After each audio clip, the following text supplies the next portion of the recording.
Snehal start of teaching या चॅनलवरती आपल्या सर्वांचं स्वागत आहे. विद्यार्थी मित्रांनो, आपल्यासाठी आनंदाची बातमी आहे. आनंदाची बातमी अशी की कालच सीईटीचा रिझल्ट लागलेला आहे. रात्रीला सीईटीचा रिझल्ट लागलेला आहे.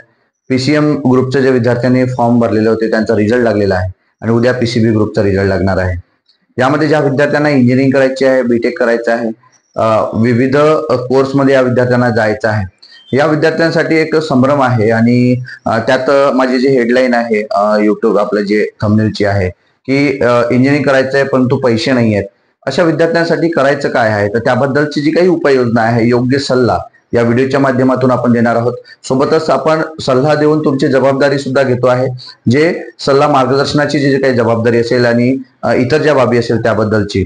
तर विद्यार्थी मित्रांनो, आपण माझ्या या चॅनलला पहिल्यांदा आले असेल तर माझ्या चॅनलला सबस्क्राईब करा, जेणेकरून येणारे जे काही अपडेट असेल किंवा तुम्हाला मोफत शिक्षणाच्या संधीच्या संदर्भातले जे काही पैसे नाहीत परंतु इंजिनिअरिंग करायची आहेत, पैसे नाही आहेत पण शिक्षण घ्यायचं आहे, मग अशा व्यवस्था ज्या आहेत त्या शासनाच्या माध्यमातून आहेत, त्याबद्दलचं संपूर्ण जे काही अपडेट आहे हे आपल्या चॅनलला मिळत राहील.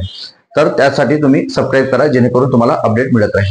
लक्षात घ्यायचं विद्यार्थी मित्रांनो, कालच हा रिझल्ट लागलेला आहे आणि विद्यार्थ्यांना 19, 20, 17 एक पासून पर्सेंटाईल आहे विद्यार्थ्यांना, तर 97 पर्यंत, 91 पर्यंत, म्हणजे एवढे चांगला पण स्कोर आहेत आणि कमी पण स्कोर आहे. तर विद्यार्थी मला मेसेज करत आहेत की सर मला माझा नंबर इंजिनिअरिंगला लागेल का, मला कोणती ब्रँच मिळेल, मग कोणाला 50 मार्क्स आहेत, कोणाला कमी आहेत. तर मग असे विद्यार्थी जेव्हा इंजिनिअरिंग करायचं आहे परंतु आपल्याला काही करता येत नाही आणि त्यावेळेला कॉलेजचा रँक सुद्धा जास्त आहे, म्हणजे आपला कट ऑफ सुद्धा जास्त वाढेल, जे चांगले कॉलेजेस आहेत आणि जे एकदम लो लेवलचे कॉलेजेस आहेत त्यामध्ये सुद्धा तुम्हाला ऍडमिशन मिळेल, परंतु जो सीईटी देण्याचा जो काही पीसीएम ग्रुपचा आणि इंजिनिअरिंग करण्याचा जो कल आहे तो सध्या खूप जास्त वाढलेला आहे विद्यार्थी मित्रांनो. त्यामुळे आपल्याला जो आपला कट ऑफ जर कमी असेल तर आपल्याला ऍडमिशन मिळत नाही. मग जे समाजातील जे काही इतर व्यक्ती आहेत, जे काउन्सिलर म्हणून काम करतात, असे लोक काय करतात, ते मॅनेजमेंटच्या माध्यमातून तुम्हाला ऍडमिशन करून देतात. मग लाख लाख रुपये तुम्हाला फीस सांगतात आणि आपण इंजिनिअरिंग खूप चांगलं आहे म्हणून आपण इंजिनिअरिंगच्या मागे लागत असतो. पण आता तुम्ही ठीक आहे इंजिनिअरिंग करणार आहात, पण लक्षात घ्यायचं विद्यार्थी मित्रांनो, पैसे नाहीत पण तुम्हाला इंजिनिअरिंग करायची आहे. तर त्याबद्दलचे 2-4 मुद्दे मी तुम्हाला सांगतोय, जे महत्वाचे मुद्दे आहेत. लक्षात घ्यायचं आहे की जे विद्यार्थी आहेत त्यांना चांगला जर रँक असेल, म्हणजे चांगला जर तुमचा स्कोर असेल, तर तुम्हाला जे जिल्ह्याचे ठिकाण आहे त्या जिल्ह्याच्या ठिकाणामध्ये तुम्हाला कॉलेज आहेत. मग कोणताच असा जिल्हा नाही ज्याच्यात 5 किंवा 10 पेक्षा कमी कॉलेजेस आहेत, म्हणजे 5 पेक्षा तर कमी कॉलेज कोणत्याच जिल्ह्यामध्ये नाही. प्रत्येक जिल्ह्यामध्ये 5 पेक्षा जास्त कॉलेजेस आहेत. त्यामुळे तुमचे चान्सेस जरी कमी स्कोर असला तरी तुम्हाला त्या ठिकाणी ऍडमिशन मिळेल. मग ऍडमिशन फीजचा प्रश्न येतो. जी ओबीसी आपले बांधव आहेत, म्हणजे विद्यार्थी आहेत, यांना ऍडमिशनची फीज जी आहे ती ऍडमिशनची फीज 50% लागतं, कारण आपल्याला रिझर्वेशन याच्यातून. मग त्या 50% ज्या वेळेला तुम्ही ऍडमिशन करता त्यावेळेला 50% देण्याची गरज नाहीये विद्यार्थी मित्रांनो, कारण इतर मागास व बहुजन कल्याण विभागाच्या माध्यमातून जी स्कॉलरशिप आपल्याला मिळते ती महत्वाची स्कॉलरशिप आहे, ज्याच्यातून तुम्हाला 50% तुम्हाला पे करावं लागेल. नंतर कॉशन मनी सुद्धा तुम्हाला मागितलं जाते, जे एससी आणि एसटी विद्यार्थी आहेत त्यांना. मग एससी आणि एसटी विद्यार्थ्यांना सुद्धा 100% स्कॉलरशिप आहे. त्या विद्यार्थ्यांनीही कोणत्याही इंजिनिअरिंग कॉलेजला ऍडमिशन करत असताना कोणतीही फीस त्या ठिकाणी आकारायची, म्हणजे जरी कॉलेज आकारत असेल त्या ठिकाणी द्यायची नाही. कारण शासनाचा GR आहे की कोणत्याही आदिवासी किंवा एससी विद्यार्थ्यांकडून जर फीज आकारली जात असेल तर त्या कॉलेजवरती फौजदारी गुन्हा दाखल करण्यात येईल, कारण यांची फीज जी आहे ती शासनाच्या वतीनं कॉलेजला दिली जाते.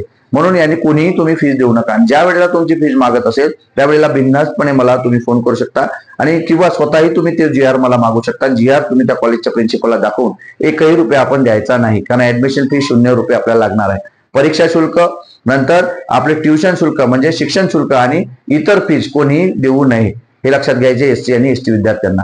नंतर आहे ओबीसी, NT, VJNT आणि SBC ज्या काही विद्यार्थिनी आहे, म्हणजे महाराष्ट्रातील जेवढ्या काही मुली शिक्षण घेणार आहेत त्या सर्व इंजिनिअरिंगच्या मुलींना फीज कोणत्याही कॉलेजला लागत नाही. मोफत शिक्षण हे शासनाने GR काढलेलं आहे गेल्या वर्षी. त्यामुळे कोणता जर कॉलेज पुन्हा यांना जर पूर्ण फीज मागत असेल मुलींना तर त्यांना फीज लागत नाही.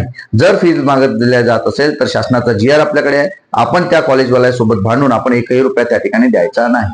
म्हणजे कॉलेजच्या मुलींची ऍडमिशन झाली मोफत, नंतर मुलांची SC ST ची झाली मोफत, राहिले होता ओबीसींनाही 50% मध्ये प्रवेश मिळत आहे विद्यार्थी मित्रांनो. राहिला प्रश्न आता राहण्याचा.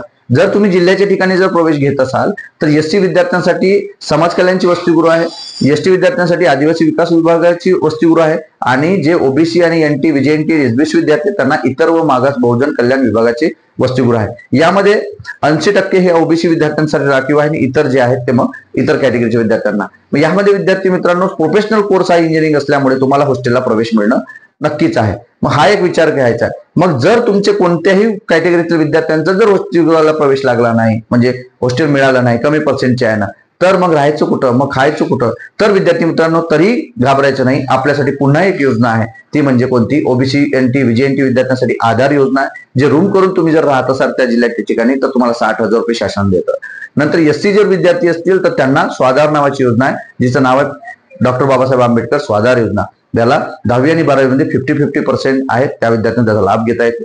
नंतर आहे एससी आपला एसटी विद्यार्थी, त्यांच्याकरिता कोणतेही पर्सेंटेजची अट नाही आणि त्या विद्यार्थ्यांना स्वयं म्हणजे पंडित दीनदयाल योजना ही 60,000 रुपये रूम आणि निर्वाह भत्त्याकरिता मिळत आहे।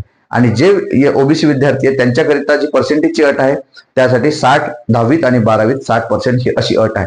म्हणजे राहण्याची व्यवस्था सुद्धा हे शासन या माध्यमातून देते। परंतु ह्या योजनेचा जर तुम्हाला लाभ घ्यायचा असेल तर विद्यार्थी मित्रांनो आपण इंजिनिअरिंग ही जिल्ह्याच्या ठिकाणीच करावं आणि या पद्धतीने तुमचं मोफत शिक्षण करावं, हेच आपल्या सगळं सांगणे होतं। कारण ज्यांच्याकडे पैसे नाहीत त्यांच्यासाठी हा योग्य असा सल्ला आहे। हा सल्ला तुम्हाला कसा वाटला हे नक्की कमेंट बॉक्स मध्ये कळवा। यात तुम्हाला काही प्रश्न विचारायचे असेल तर कमेंट बॉक्स मध्ये प्रश्न विचारा आणि स्नेहनील आर्ट ऑफ टीचिंग ग्रुपची एक लिंक दिलेली आहे, त्या लिंकवरती जॉईन व्हा आणि माझ्याशी पर्सनल संपर्क साधा।